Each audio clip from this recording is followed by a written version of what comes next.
Have you ever looked up at the end of the week and thought, OMG, where did the time go? You know you were busy all week. You know you were doing something. You were engaged in something, but you can't necessarily put your finger on what did you do though? Like where did the time go? You didn't get closer to your goals. It's not that you're lazy, it's that you are wasting your time doing things that necessarily do not serve you. Today, we're going to be breaking down the 5 sneaky things that you may be wasting your time on. And not only your time, you're also wasting your energy, your momentum, your purpose by constantly engaging in these things. And once you start protecting these things that I am going to discuss, I promise you that you are going to get your time back. I can't tell you how much time, but you'll get a lot. Number one is drama, looking for it and engaging in it. Drama can be, and I mean wide range drama. I just want you to think about drama in all sorts. Drama gives the illusion of connecting with one another, whether it's gossiping on the phone, looking at TikTok comments. It really sucks your attention into focusing on problems that aren't yours. Like the whole Huda thing, I have had to remove myself from it. I'm like, I could care less what Huda said. Not my monkey, not my show. You put all your attention into this thing, you have emotional reactions to it, and the problems aren't yours, and you can't actually do anything about it. Instead, all this does is keep your nervous system on high alert and therefore stealing time from the things that actually matter. So instead of me brainstorming my podcast, honestly, it's been hard for me to record. I can honestly say Love Island has sucked a lot out of me. So instead of brainstorming my podcast or really working on launching my accountability group, which I'll talk about in a minute, I was focused on TikTok comments. I was focused on looking at clips from the interviews. I was focused on looking at all the analysis of all of the characters from Love Island. And it didn't really feed into anything that contributed to my life or my goals. If your drama isn't necessarily following Love Island drama or any other reality show drama, maybe you can be replaying an old situation that happened over and over again in your head, ruminating, thinking about what you could have said or what could have gone differently if you had just said this instead or done this instead. It's not going to change. So, to conclude, point number one, peace is productive. Not always scrolling on something or analyzing something or thinking about someone doesn't contribute to your productivity. And if you don't want to be productive, I mean even your peace, like your well-being, right? Do not trade your purpose to be petty. The second thing that is wasting so much time is black and white thinking. You are not all of this or all of that. We are all intermingled, complex beings. Having black and white thinking stops growth. Having black and white thinking is you telling yourself, well, if I'm not perfect, then I'm a failure. Or if I'm not good, then I'm bad. Or if this particular person doesn't agree with every single thing I say, then this person's really a horrible person and they're not my friend. Like black and white thinking gives you this all or nothing, like it is what it is, like truly in everyday life. The reason why black and white thinking wastes your time is because either you're going to stay stuck or swing from one extreme to the next, right? Like a little, what is that called? A pendulum, right? You're not actually learning. Through that, you're not actually adjusting. Through that, you're not actually seeing the nuance in your life and your choices because there's nuance all up in this world. Black and white thinking keeps you from seeing the world for what it really is. It is complex, it is uncertain, and it's always changing. You got to keep up with the times, baby girl. So yes, you can be confident at times, and yes, you can be insecure at times. Yes, you can absolutely love your job, but still be open to new opportunities. You see the little gray there? That's why I don't like 75 hard. You miss a day and you have to start all over. I don't like that. Let's just pick up where we were and keep going. So you miss this day of programming. You don't say, oh my God, I messed up. Like, I might as well just wait till the next first of the month to start over, the next Monday to have that fresh start. No, you continue. You don't wait for new beginnings. You don't have that black and white thinking. But black and white thinking tells you that, oh, you've missed your opportunity, you missed a day, it's over, now you've lost that time. Or let's say you missed a deadline at work. You can spiral out and think, oh my God, I'm so lazy. And I used to be this way. I would never ask for an extension on anything. I was like, this is what it is. And if I do not meet that deadline, then I am a failure. And great, it helped me develop discipline. But over time, you connect that to your work ethic. And if I didn't meet that particular deadline or do this thing the right way, then I felt like that was speaking to my work ethic. And it doesn't. We're all some degree of something.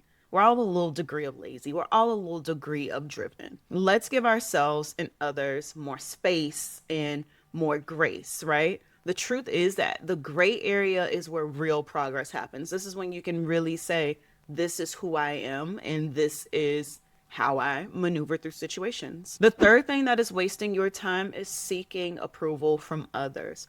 When you base your actions on what other people may think or everyone else's opinion or what their possible reaction could be, you're delaying every single decision you make and you are wasting time.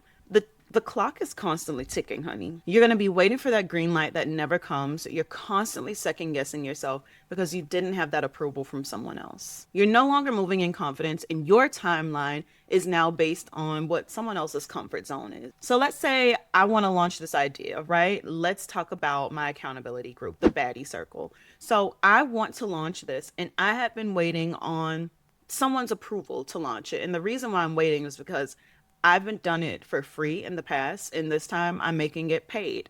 If people get on with it, they get on. If they don't, they don't, right? But instead of me waiting for the right time till someone says, yeah, this is what I need, I have been delaying it, right? But now I'm ready. I'm launched. If you want to register, the link is in my bio. But waiting for someone else to validate my ideas really doesn't sit well with me, because I can't wait on someone else to say, yes, your purpose is validated by me. You can move forward.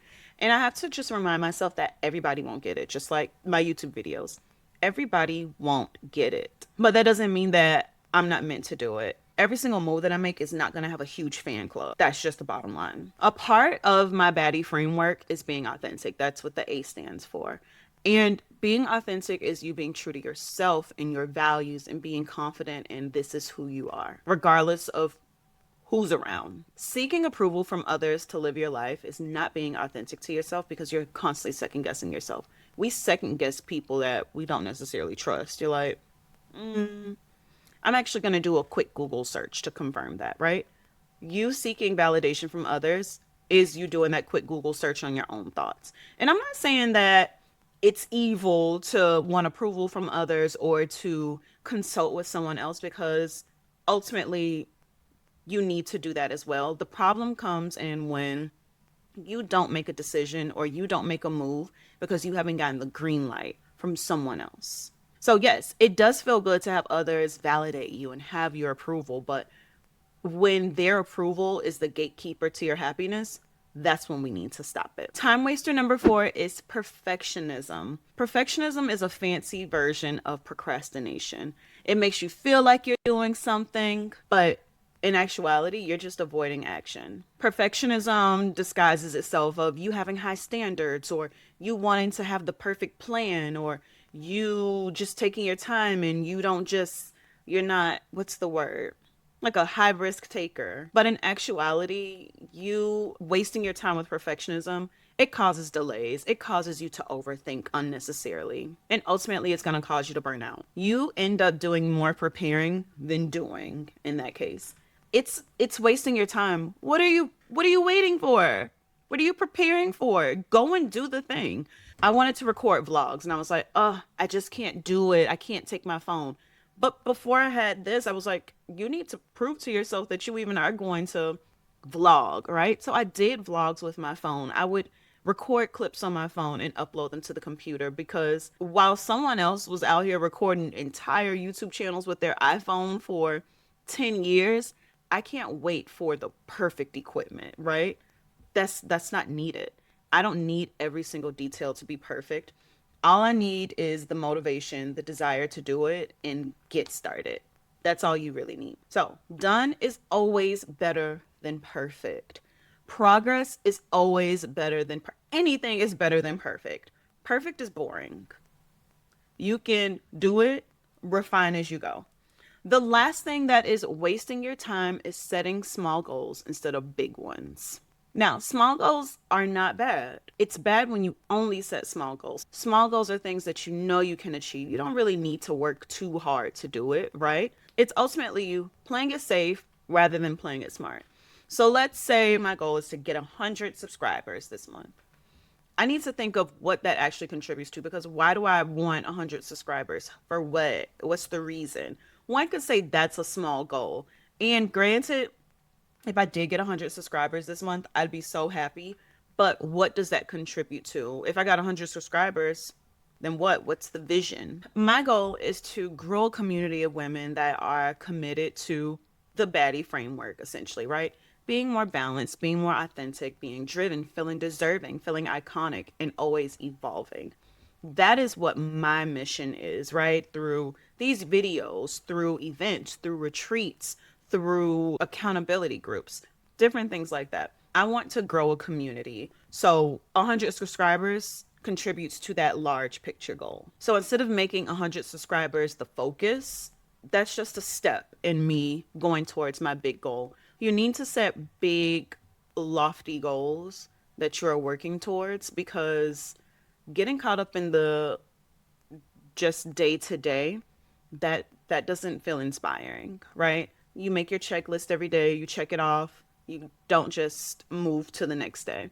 It needs to contribute and build towards something. Big goals inspire big energy. Start thinking beyond the weeks, start thinking beyond this particular day, and start building towards the life that you want. And those little goals build up to that. Your time is too valuable to dedicate your being to your checklist. So, there you have it. Your time is valuable. I hope that as I was talking, you were able to think, dang, I do waste my time doing some of these things. I do too, right? Every minute that you spend investing in drama or perfectionism or making sure that your daily checklist is good is another minute not going towards your potential, going towards your purpose, going towards your dreams, your goals, what you want to actually do and be. And we all fall into these traps, but when you know better, you do better. So, if this episode gave you something to think about, let me know in the comments below which one of these time wasters stood out to you. If there's something on this list that I didn't mention that is wasting your time, let me know that too. Until then, I will see you in the next one, and I hope you all have a positively productive, self loving day. Bye. Mwah.